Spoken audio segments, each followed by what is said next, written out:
ಸಂಬಳ ಬಂದಿಲ್ವಾ ನಿಮ್ಗಿನ್ನು? ಅದು ಸಂಬಳ ಬರಕ್ ಇನ್ನೊಂದು ವಾರ ಆಗುತ್ತೆ. ಯಾಕೆ? 2-3 ದಿನ ಕೆಲ್ಸಕ್ಕೆ ಹೋಗಿರಲಿಲ್ವಾ, ಅದಕ್ಕೆ. ಮತ್ತೆ ಯಾಕೆ ಹೋಗಿಲ್ಲ ನೀವು 2-3 ದಿನ ಕೆಲ್ಸಕ್ಕೆ? ಅದು ನನ್ಗೆ ಹುಷಾರಿರ್ಲಿಲ್ಲಲ್ವಾ ಒಂದಿನ. ಒಂದಿನ ಹುಷಾರಿರ್ಲಿಲ್ಲ, ಸರಿ. ಹಾಗಾದ್ರೆ ಇನ್ನು 2 ದಿವಸ ಎಲ್ಲೋಗಿದ್ರಿ? ಫ್ರೆಂಡ್ ಜೊತೆ ಸ್ವಲ್ಪ ಆಚೆ ಹೋಗಿದ್ದೆ. ಹಾ, ಬರೀ ಫ್ರೆಂಡ್ಸ್ ಜೊತೆನೆ ಸುತ್ತಾಡಿ, ಕೆಲ್ಸಕ್ಕೆ ಹೋಗ್ಬೇಡಿ. ನೆಮ್ಮದಿಯಿಂದ ತಿನ್ನಕಾದ್ರು ಬಿಡೆ.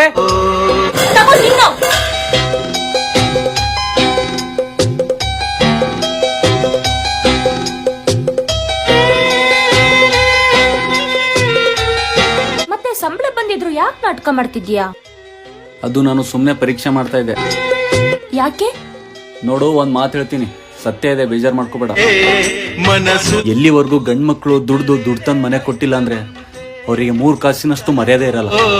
ಹೃದಯ ಇದ್ದರಂತೂ ಚಿಂತೆಯಂತೆ